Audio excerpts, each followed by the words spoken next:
If you think of leadership as being the ability to influence, motivate, and enable people to contribute to organizational success, global leadership is the ability to influence, motivate, and enable people of different cultural backgrounds to contribute to your organizational success.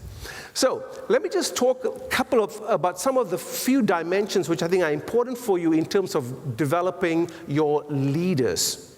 A key dimension of culture where there is a lot of issue is this first dimension called relationship and task.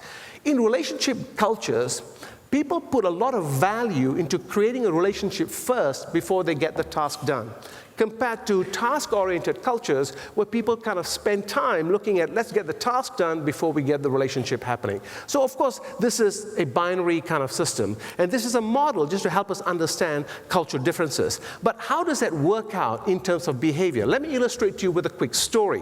One of my clients was the head of IT for Asia Pacific. She's based here in Melbourne, and part of her team lives in Manila. So she used to go to Manila on a regular basis. Now, this client is someone who's a very fast thinker, quick worker, very smart, one of those individuals who has a lunch at her desk, 20 minutes, and she's on.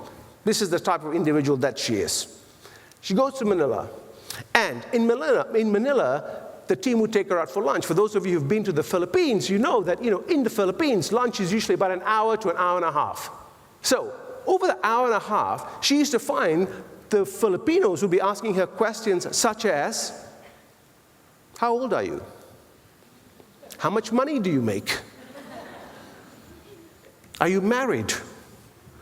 You're not married? Why aren't you married? Questions that she found really intrusive. So you can kind of see the things that was going through her mind. She was thinking, gosh, they're wasting time, taking all this time to kind of spend an hour and a half. No wonder our productivity is down. However, she was smart. She came back, she did some coaching, she did some reading, and she found that actually the Filipinos are really big on relationship building. So she shifted her behavior. On her future trips into Manila, she decided that if lunch was going to take an hour and a half, then she would spend an hour and a half at lunch. She would catch up with the emails back in the hotel. But the other thing she did was over lunch, she started asking questions such as, how are your kids doing? How's the choir working out at the local church?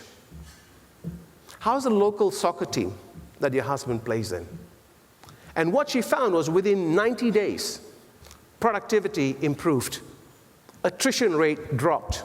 In fact, at one of her Christmas parties, she found when she had a team there, 30 people who were friends brought their resumes wanting to join the team.